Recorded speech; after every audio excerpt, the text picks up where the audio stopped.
فيجب الإيمان بعذاب القبر وقد ورد في القرآن ذلك النار يعرضون عليها غدوا وعشيا ويوم تقوم الساعة أدخلوا آل فرعون أشد العذاب. Donc la première chose qu'un devoir de croire parmi ce qui est cité dans le livre, c'est le châtiment de la tombe. Châtiment de la tombe, il y a des gens, quand ils seront enterrés dans leur tombe, après, s'ils étaient des gens mauvais, etc., ils seront châtiés dans leur tombe.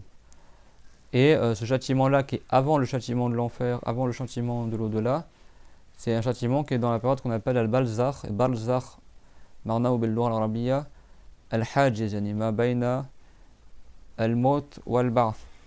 هذا البرزخ في هذه المدة يعني الشخص يرجع إليه عقله فإما يتنعم في قبره وإما يتعذب. فعذاب القبر يقول في هذه المدة بين الوفاة والبعث. Donc le châtiment de la tombe, il est dans cette période-là qui est entre le bas monde et l'au-delà. Période où la personne dans sa tombe, sa raison elle revient à lui, c'est comme s'il redevient vivant et il se remet à entendre et à voir, etc.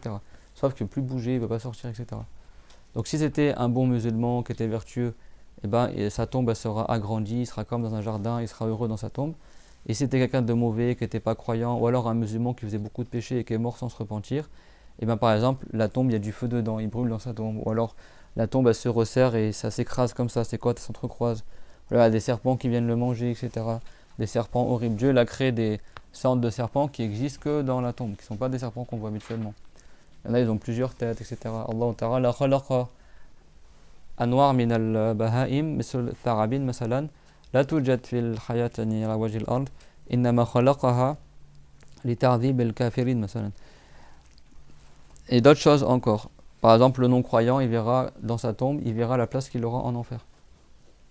Et il verra la place qu'il aurait eue au paradis s'il avait été croyant. Donc il sera encore plus déprimé et triste.